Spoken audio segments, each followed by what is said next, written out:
Hi எல்லாருக்கும் வணக்கம். நான் தானியா. இன்றைக்கி இந்த வீடியோவில் ஒரு ஹேர் ஸ்டைல் வீடியோ தான் பார்க்க போகிறோம். ஸோ இப்போ பார்த்தீங்கன்னு சொன்னால் இவங்களுக்கு நான் வந்து ஹீட் ப்ரொடெக்டர் யூஸ் பண்ணுறேன். இது பி பிளெண்ட் என்ற பிராண்ட்லேருந்து நான் யூஸ் பண்ணுறேன். நீங்கள் எனி பிராண்ட் நீங்கள் தாராளமாக ஹீட் ப்ரொடெக்டர் வந்து யூஸ் பண்ணுங்கள், ப்ராப்ளம் இல்லை. ஹீட் ப்ரொடெக்டர் யூஸ் பண்ணுறபடியால் எங்களுடைய ஹேர் டேமேஜை வந்து நாங்கள் பாதியாக குறைக்கலாம். ஓகேவா? ஹேர் டேமேஜ் ஆகுறத ஸோ நீங்கள் ஒருக்க ஸ்ட்ரைட் பண்ணுறதுனால எதுவும் ஆக போகிறது கிடையாது. ஹேர் வந்து ஓகேவாக இருக்கும். பட் டெய்லி நீங்கள் வந்து ஹேரை ஸ்ட்ரைட் பண்ணாதான், அதாவது ஒன் டே ஸ்ட்ரைட்னிங் பண்ணும் பொழுது, உங்கள் மிஷினால் பண்ணும் பொழுது ஹேர் வந்து 100% டேமேஜ் ஆகிறதுக்கு சந்தர்ப்பம் இருக்குது. ஓகேவா? இப்போ நான் வந்து செக்ஷன் பிரித்து சின்ன சின்ன லேயராக வந்து நான் ஸ்ட்ரைட் பண்ணிக்கொள்கிறேன். நான் யூஸ் பண்ணுற ஸ்ட்ரைட்னிங் மிஷின் பார்த்தீங்கன்னு சொன்னால் மிஸ்டர் பாபரோட அல்டிமா ஷைன் வந்து நான் யூஸ் பண்ணுறேன். இதோட ப்ரைஸ் வந்து 5000 இருக்கும். பட் செம்மையாக இருக்கும். எங்களோட ஒர்க்கை பாதியாக குறைக்கும். நல்லா வந்து அயன் பண்ணப்போ ஈஸியாக இருக்கும் எங்களுக்கு. இது வந்து நீங்கள் தாராளமாக யூஸ் பண்ணலாம், ப்ராப்ளம் இல்லை. அடுத்தது பார்த்தீங்க அப்படின்னு சொன்னால், இப்போ நான் வந்து ஸ்ட்ரெயிட் வந்து நீங்கள் பண்ணுறபடியால் எங்களுடைய ஹேர் ஸ்டைல் பண்ணுறதுக்கு ரொம்ப ஈஸியாக இருக்கும். எங்களுடைய ஹேர் ஸ்ட்ரக்சர் பார்த்தீங்கன்னு சொன்னால் ரொம்ப ஃப்ரிஸியாக இருக்குது அண்ட் ரொம்ப ட்ரையாக இருக்குது ஹேர் வந்து. இந்த ஹேரோட தன்மை பார்த்தீங்கன்னு சொன்னால் ஸோ ஸ்ட்ரெயிட் பண்ணுறபடியால் எனக்கு கொஞ்சம் கம்ஃபர்டபுளாக இருக்கும். இப்போ நான் வந்து ஏற்ற ஹேர் ஸ்டைல் பண்ணுறதுக்கு இப்போ ஆல்ரெடி ஸ்ட்ரெயிட்டாக ஆல்ரெடி சில்கியாக ஸ்மூத்தாக இருக்கிறவங்களுக்கு நீங்கள் ஸ்ட்ரெயிட் பண்ணணுன்ற அவசியமே கிடையாது. நீங்கள் டிரெக்டாக க்ரீம் யூஸ் பண்ணலாம். ஓகேவா? ஃப்ரிஸி ஹேருக்கு ஸ்ட்ரெயிட் பண்ணுங்கள், அப்படி இல்லாட்டி ப்ளோ ட்ரை பண்ணுங்கள். ரெண்டில் ஏதாவது ஒன்று பண்ணுங்கள். ஓகேவா? இப்போ பார்த்தீங்கன்னு சொன்னால் நான் க்ரீம் பண்ணுறேன். க்ரீமும் பார்த்தீங்கன்னு சொன்னால் மிஸ்டர் பாபர் என்ற பிராண்டில் தான் நான் க்ரீமுமே பண்ணுறேன். இந்த க்ரீமுமே வந்து எங்களுக்கு பார்த்தீங்கன்னு சொன்னால் ரொம்ப கம்ஃபர்டபுளாக இருக்கும். இதில் நீங்கள் இதில் ப்ரைஸ் வந்து 5500 6000க்குள்ளே தான் இருக்கும். 5 to 6க்குள்ளே இருக்கும். பட் எங்களுக்கு ரொம்ப சூப்பராக இருக்கும். நான் யூஸ் பண்ணுற க்ரீமிங் மிஷின் வந்து மைக்ரோ க்ரீமிங் யூஸ் பண்ணுங்கள். க்ரீம் பண்ணணும், ஆனால் ஸ்பெசிஃபிக்காக தெரியக்கூடாது. எங்களுக்கு ஈஸியாக இருக்கணும். ஹேர் ஸ்டைல் பண்ணக்குள்ளே வலிக்கு விழக்கூடாது. ஸ்ட்ரெயிட் பண்ணால் ஹேர் ஸ்டைல் பண்ணுறது கஷ்டம், வெறும் ஸ்ட்ரைட் மட்டும் பண்ணால். ஏன்னா ரொம்ப சில்கியாக இருக்கிறபடியால் ஹேர் ஸ்டைல் நிற்காது, வலிக்கு விழுற மாதிரி இருக்கும். ஓகேவா? அதனால தான் க்ரீமும் பண்ணணும் ஸ்ட்ரைட் பண்ணால். அடுத்தது பார்த்தீங்கன்னு சொன்னால் நீங்கள் தனியாக ஸ்ட்ரைட் பண்ணாமல் க்ரீம் மட்டும் பண்ணலாம். அண்ட் ஃப்ரிஸி ஹேர் இல்லாத பட்சத்தில் இப்போ நான் ஹேர் ஸ்டைல் பண்ணுறதுக்கு முன்னாடி பார்த்தீங்க அப்படின்னு சொன்னால் ஷைன் ஸ்ப்ரே யூஸ் பண்ணுறேன்.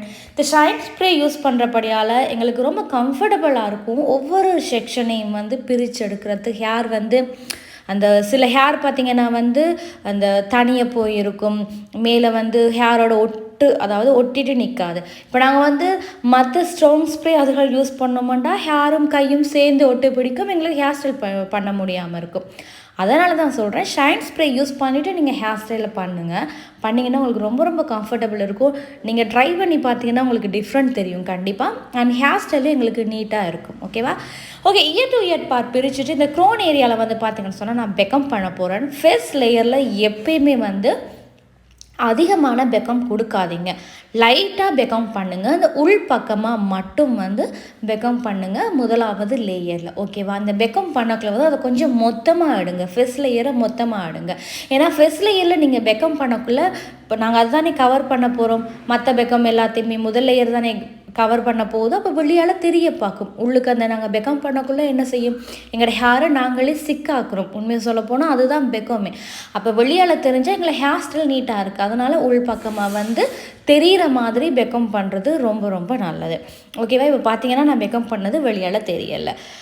அதனால் இப்போ நான் என்ன பண்ண போகிறேன்னு சொன்னால் பெக்கம் பண்ண பாட்டை வந்து செப்ரேட்டாக பிரித்து வச்சுட்டு வந்து இப்போ ஹேர் எக்ஸ்டென்ஷன் வந்து நான் யூஸ் பண்ண போகிறேன். நான் வந்து ஒரு லேயர் ஹேர் எக்ஸ்டென்ஷன் நான் யூஸ் பண்ணக்குள்ள பார்த்தீங்கன்னா அதுலேயும் வந்து எங்களோட காதில் கொஞ்சம் ஒரு 3 விரல் வைக்கிற அளவுக்கு கெப் விட்டுட்டு மேலே பாட்டையும் வந்து என்ன பண்ணுங்கள், கிளிப் பண்ணிவிட்டு கீழே வந்து சின்ன லேயராக எடுத்து ஒரு குறிப்பிட்ட லேயராக எடுத்து அதை பெக்கம் பண்ணுங்கள். ஏன்னா ஹேர் எக்ஸ்டென்ஷன் வைக்கிறதுக்காக ஹேர் வந்து அந்த இடத்துல சிக்காக இருந்தால் அந்த கிளிப் பண்ணக்கூட அந்த கிளிப் வந்து ஸ்ட்ராங்காக இருக்கும். ஹேர் சில்கியாக இருந்தால் கிளிப்பே கழண்டு கீழே விழும். ஓகேவா? அதனால் அந்த இடத்த பெக்கம் பண்ணிவிட்டு கிளிப் பண்ணிவிடுங்க. ஸோ ஹேர் கிளிப்பை சும்மா கேஷுவலாக நீங்கள் கிளிப் பண்ணுற மாதிரி கிளிப் பண்ணிங்கன்னா இன்னுமே வந்து எங்களுடைய ஹேர் எக்ஸ்டென்ஷன் வந்து கலராது ஸ்ட்ராங்காக இருக்கும். ஸோ அதனால தான் இந்த மெத்தடை நான் ட்ரை பண்ணுறேன். நீங்கள் தேவைப்பட்டால் கிளிப்புக்கு என்ன பண்ணுங்கள், ஹேர் ஸ்ப்ரே நீங்கள் யூஸ் பண்ணுறேன்னா யூஸ் பண்ணுங்கள், இன்னுமே வந்து ஸ்ட்ராங்காக இருக்கும். ஓகேவா?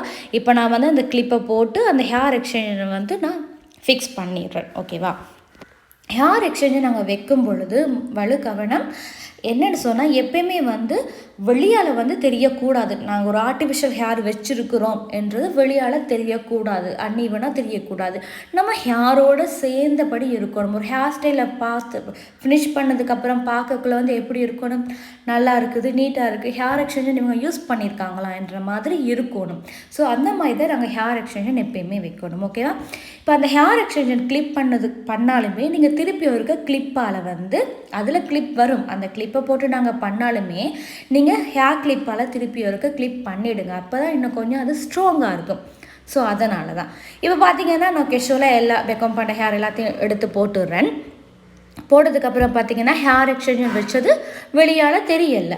ஆனால் ஹேர் ஸ்டைல் பண்ணக்குள்ள ஒவ்வொரு லேயராக ஹேர் ஸ்டைல் பண்ணக்குள்ள அந்த டிசைனை அந்த இது வந்து கலர் ஹேர் எக்ஸ்டென்ஷன், அந்த கலருக்காக தான் இதை நான் வச்சுருக்கிறேன். ஸோ இனிமேல் நல்லாயிருக்கும் பார்க்குறதுக்கு. இந்த மெஸ்ஸி பிரைட் போடுறதுக்கு இனிமேல் நல்லாயிருக்கும். ஓகேவா? ஹேர் ஸ்டைல் வந்து மெஸ்ஸி பிரைட் தான் போடுறேன்.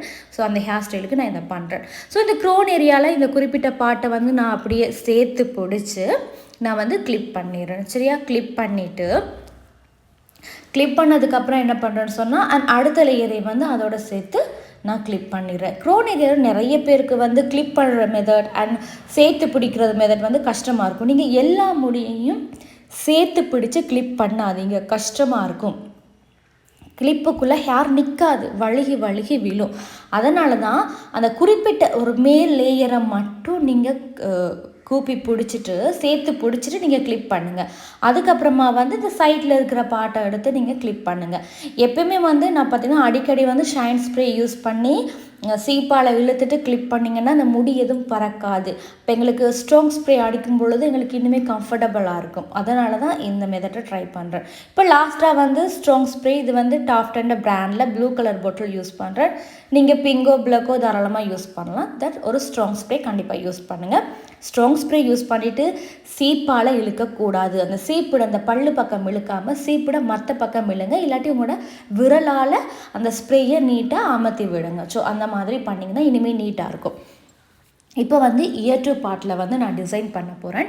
இந்த இயர் டூ பார்ட்டியை வந்து நான் பார்த்திங்கன்னா ரெண்டாக பிரித்து நான் ஷைன் ஸ்ப்ரே யூஸ் பண்ணுறேன். யூஸ் பண்ணி பார்த்திங்கன்னு சொன்னால் அந்த கிளிப் பக்கம் வந்து வச்சுக்கொண்டு, அதாவது கிளிப் பண்ணலை, அந்த கிளிப் பக்கம் அந்த ஹேரை கொண்டு வந்து கையால் பிடிச்சிக்கொண்டு நான் வந்து ஹேரை வந்து புல் பண்ணுறேன், லைட்டாக புல் பண்ணுறேன். சரியா?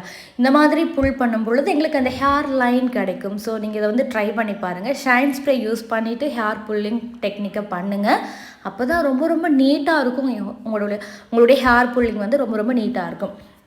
நீங்கள் வந்து ஹேர் வந்து புல் பண்ணக்குள்ள உங்களுக்கு வந்து பார்க்குறதுக்கு நீட் இல்லாத மாதிரி தான் இருக்கும். ஷைன் ஸ்ப்ரே யூஸ் பண்ணி அவ்வளோ நீட்டாக வராது. இது இன்னுமே ஸ்பெசிஃபிக்காக தெரிகிறதுக்கு தான் ஸ்ட்ராங் ஸ்ப்ரே யூஸ் பண்ணணும். சரியா? நீங்கள் வந்து இப்போ நான் வந்து பார்த்தீங்கன்னா ஷைன் ஸ்ப்ரே தான் யூஸ் பண்ணி அதை கொஞ்சம் நீட்டாக எடுத்துக்கொண்டு இருக்கிறேன். கடைசியாக பார்த்தீங்கன்னு சொன்னால் ஸ்ட்ராங் ஸ்ப்ரே நான் யூஸ் பண்ணுவேன். கிளிப் பண்ணதுக்கு அப்புறமா ஸ்ட்ராங் ஸ்ப்ரே யூஸ் பண்ணுங்கள். எங்களுக்கு ஈவனாக ஒரு புல்லிங் வந்து கிடைச்சதுக்கு அப்புறமா வந்து இப்போ ஸ்ட்ராங் ஸ்ப்ரே யூஸ் பண்ணிவிட்டு என்ன பண்ணணும்னு சொன்னால் ஒவ்வொரு லைனுக்கும் இடையில் வந்து அந்த ஹேர் வந்து எளிமின மாதிரி இருக்கு இல்லையா, அதை பிடிச்சி அமர்த்தக்கூடாது. நடுவில் ஃப்ளட்டாக இருக்கிறத அப்படியே அமர்த்தி கொண்டு போகும் பொழுது ஈவனாக அந்த ஹேர் புல்லாக இருக்கிறது வந்து நீட்டாக தெரியும். சரியா? அதுதான் ரொம்ப ஈஸியாக இருக்கும். ஸோ அந்த மாதிரி விரலால் நடுவில் நான் ரெண்டு பக்கமும் அமர்த்திட்டு போகிறேன். அப்போ நடுவில் நாங்கள் ஹேர் புல் பண்ணது நல்லா நீட்டாக தெரியும். ஓகேவா? இதுதான் டெக்னிக். நீங்கள் ட்ரை பண்ணி பாருங்கள். டம்மியில் ப்ராக்டிஸ் பண்ணுங்கள். இல்லாட்டி பக்கத்தில் யாராவது உங்களுக்கு தெரிஞ்ச பிள்ளைகளை கூப்பிட்டு ப்ராக்டிஸ் பண்ணுங்கள். ஓகேவா? அதுக்கப்புறமா இந்த பாட்டை எடுத்து நான் கொஞ்சம் முன்னுக்கு முடிய விடுறேன். கேர்ள் பண்ணுறதுக்கு ஏற்றபடி முடிய விட்டுட்டு இந்த பாட்டிலையும் ஒரு 3 இல்லாட்டி 2 லைட்டாக ஹேரை வந்து லைன் எடுக்கிறதுக்கு நான் லைன் எடுத்து வரேன். சரிதானே? சும்மா கெஷுவலாக நீங்கள் எடுத்தீங்கன்னா இது வந்து அவ்வளோ கஷ்டம் கிடையாது. கெஷுவலாக எடுத்தீங்கன்னா ஓகே. எடுத்துகிட்டு கிளிப் பண்ணிடுறேன். கிளிப் பண்ணதுக்கப்புறமா ஸ்ட்ராங் ஸ்ப்ரே யூஸ் பண்ணி அதை வந்து நான் ஸ்ட்ராங்காக அந்த ஹேர் புல்லிங் வந்து கலராமல் இருக்கிறதுக்கு வந்து ஸ்ட்ராங் ஸ்ப்ரே கண்டிப்பாக யூஸ் பண்ணால் தான் அது அப்படியே நீட்டாக பார்க்குறதுக்கு இருக்கும். ஓகேவா?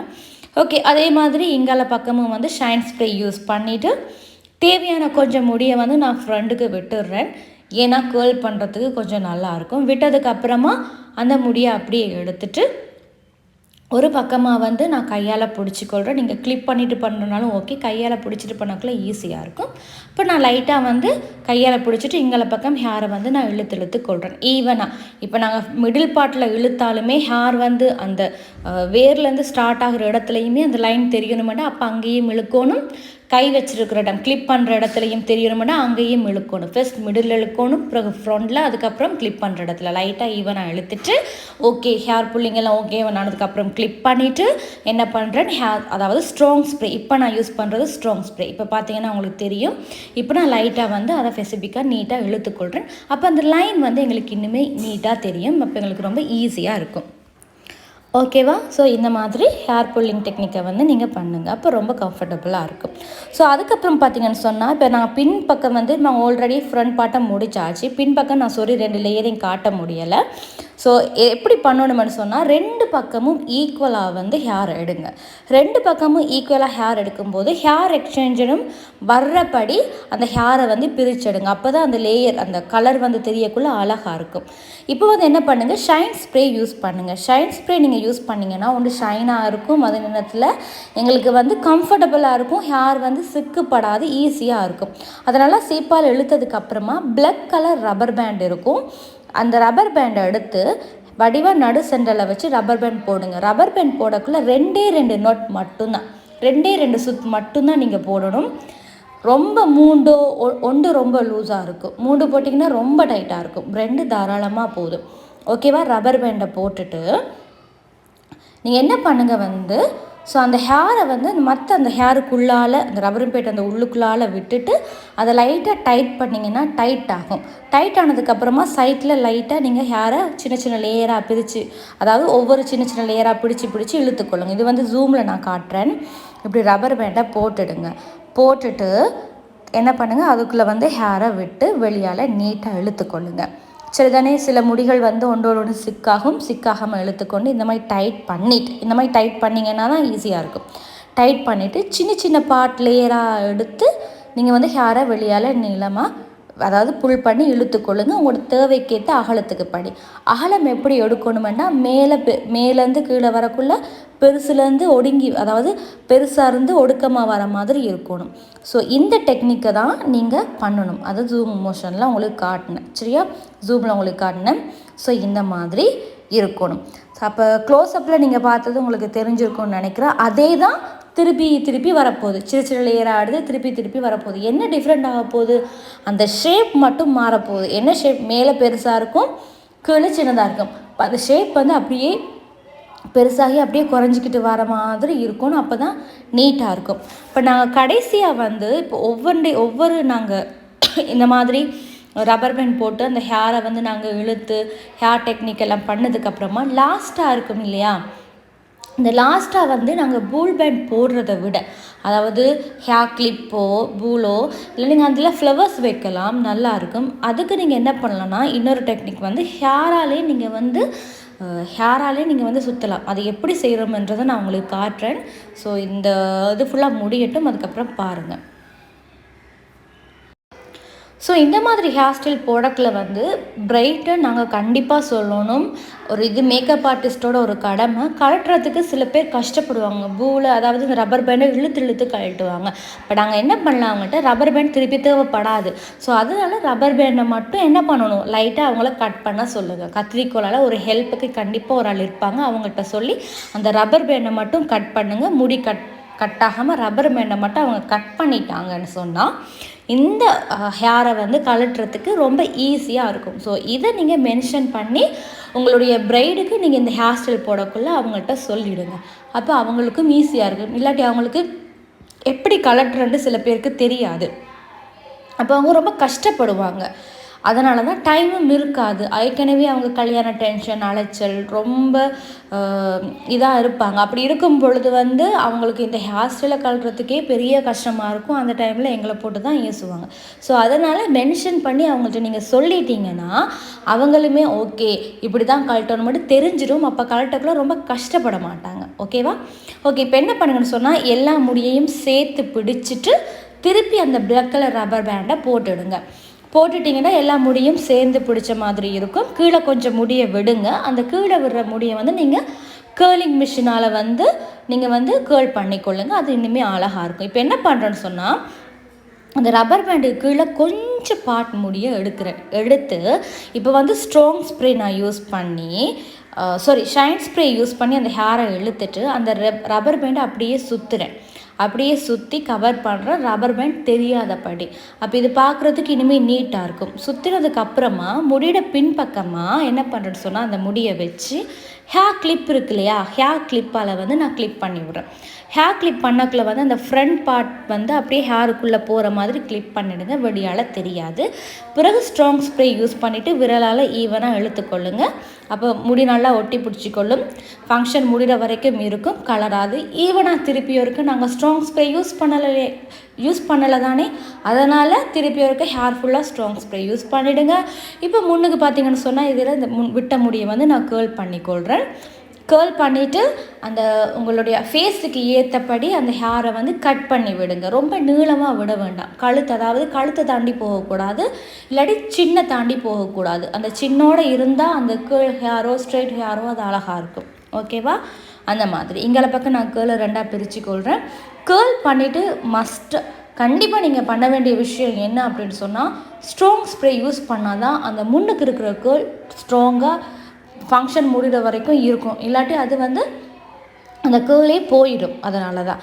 ஸோ இதுதான் ஃபைனல் லுக். இந்த ஹேர் ஸ்டைல் உங்களுக்கு பிடிச்சிருக்குன்னு நம்புகிறேன். முடிஞ்ச அளவுக்கு நான் நிறைய விஷயங்கள் உங்களுக்கு சொல்லி கொடுத்துருக்கேன்னு நம்புகிறேன். பிடிச்சிருந்தால் லைக் பண்ணுங்கள், யூஸ்ஃபுல் இருந்தால் நிறைய பேருக்கு ஷேர் பண்ணுங்கள். மறக்காமல் இந்த வீடியோ பற்றிய ஒப்பீனியனை கமெண்ட் பாக்ஸில் தெரியப்படுத்துங்க. பாய்.